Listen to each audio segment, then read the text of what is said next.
Hello again, guys. I come back again to you tonight. I got a little bit sidetracked in the last video, but it was for good reason. I was explaining to you the concept of projection a little bit more. I've made a few videos in the past where I discuss it because this is probably the most important thing that you can take away from everything that I'm telling you right now with respect to my story. If there's any of you out there that are listening, all 6 of you that watched my last video. And I have another story that I can relate to this one. I have a friend who, well, it's hard to explain the story, but basically what ended up happening to him was he had some stuff that was planted on his hard drive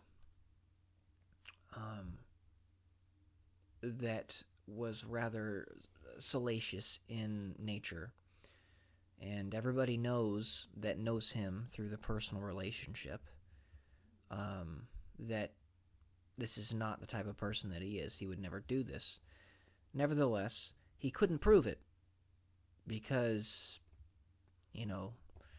the courts, they care about what they can see and the arguments that are laid before them. Nothing more, nothing less. He unfortunately didn't have any saves, if you will. What are they called again? They're called images of his hard drives prior to when these things were put on it to prove that he, in fact, was not that type of person. And this, in his effort to defend himself and his utter perplex, to the level he was perplexed that he was not getting justice, he started becoming narcissistic and paranoid and very, very angry because he knew he didn't do these things. So did his family, but he could not prove it. And the courts just simply did not care. They didn't care. And they backed a person who had been proven through evidence in the past to be a very immoral person. What is it? The defendant, I guess? Or I don't know much law terminology, but basically the person who was accusing them of having these salacious documents on their hard drive was an immoral, frankly horrible person. That was projection on a much grander scale. I know the things that he was dealing with. I know the forces he was dealing with.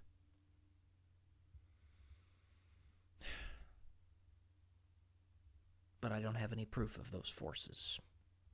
Therefore, it must reside in the realm of hearsay. Anyways, I'll get back to my story. These next few parts are going to be a little bit... They're going to sound kind of, narcissistic. And I apologize for that. I'm an imperfect man, and I have an imperfect way of defending myself. I don't know what else to do. There's nothing else I can do other than to tell you my story. The evil that we face cheats.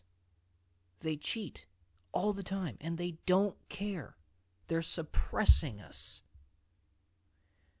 We should not be as low as we are right now. They are cheating us, and they know it. Nevertheless, hear my imperfect plea.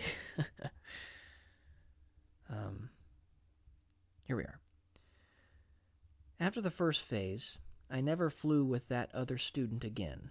This is where I left off in the previous video. At least from what I remember. But then we got to the quote-unquote fun portion of T1s. Navigation.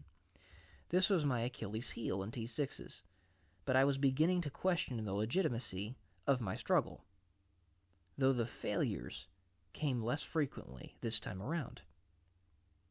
I remember doing a simulator ride with an instructor who had about 15,000 hours of experience in the actual jets, and in real life, operational experience and stuff like that. He told me I literally executed the simulation perfectly, without a single mistake, and that it was the best performance he had ever seen. I remember this simulator.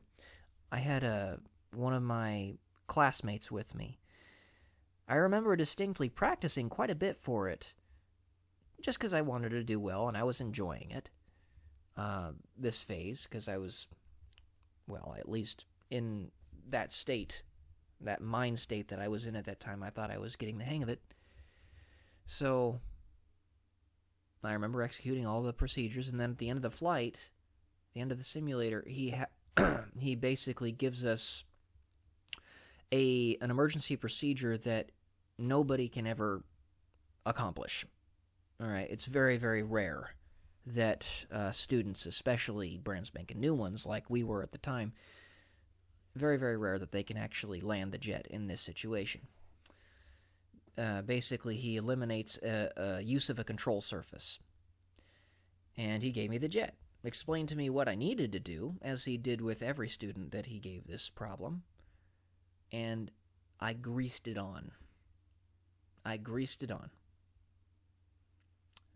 was I believe, a full motion simulator, and there was no bump when I landed. I greased it on. And then, well, yeah, I'll just leave it at that. So it sounds narcissistic, me explaining this to you, but it'll help further make my point as to why I was struggling so much to come to terms with what was happening to me later on in my flying career. It was making no sense. It was to make me feel as if the evidence of my own eyes was deceiving me.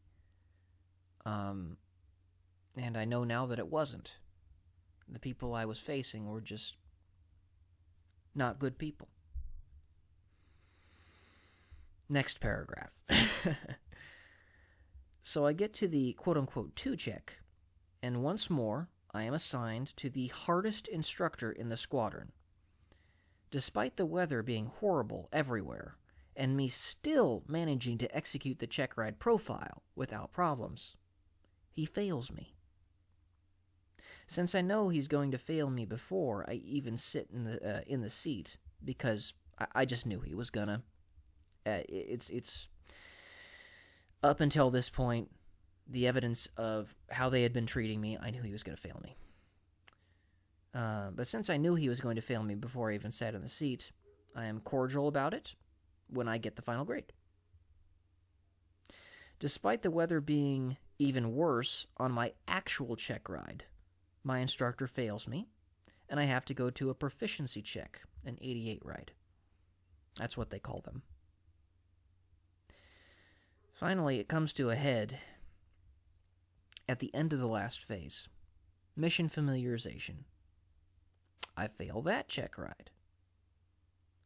Prior to flying the check ride, I was informed ad nauseum by students and instructors alike that the only way a student could fail that check ride was if the leadership wanted you to fail. That almost no one ever failed that check ride. This was due in part to the fact that if you made it that far, you will not be sent away because of vetting and investment. So basically, they put millions of dollars into you to become a pilot. I was both furious and distraught because expectations did not meet reality. It's not like I lollygagged or anything. I did put effort into the check ride, but not so much that, I should execute every maneuver flawlessly or anything. So they had told me that I didn't have to worry about it, and lo and behold, I had to worry about it. I was having this cognitive dissonance developing within me. were excuse me, were relative to others I was highly competent, the words of others did not match reality, and my grades did not reflect my competence. At least at this point, I was starting to see that because I was flying with other students, so I could see it directly. I also did not understand why my instructors would let me see in open view the disconnect, why they seemingly wanted me to see it. So they would do these things to me, and it's like they would want me to see that they're treating me wrongly, treating me not objectively, putting me to a different standard, and then not wanting me to say anything about it. It was as if they were taunting me. I ended up reflying the check ride with the squadron commander, and there were no issues, though I was the last student to finish, and finished the day. The rest of the class was doing private pilot certification testing, so I didn't get a chance to do that certification testing myself. Therefore, I never got it. At this point in my flying career, I am confused and angry at my treatment, but at the same time, simply happy to be done with pilot training. Assignment night occurs a few days later, and I am sent to a particular Air Force base where I was working up until just a little bit ago. A few months pass, and I start what is called IQT, Initial Qualification Training, to learn how to fly my specific airframe at the base I was stationed. I am sent through academics and simulators, and it goes easily enough, and I have minimal desire to get distinguished graduate or anything at first, but then I go through the first simulator flights, and my instructors begin to bounce the idea by me, and I start to think about it. Still not convinced I had the slightest chance, given my experience with military flying thus far. I'll continue in the next video. Thank you.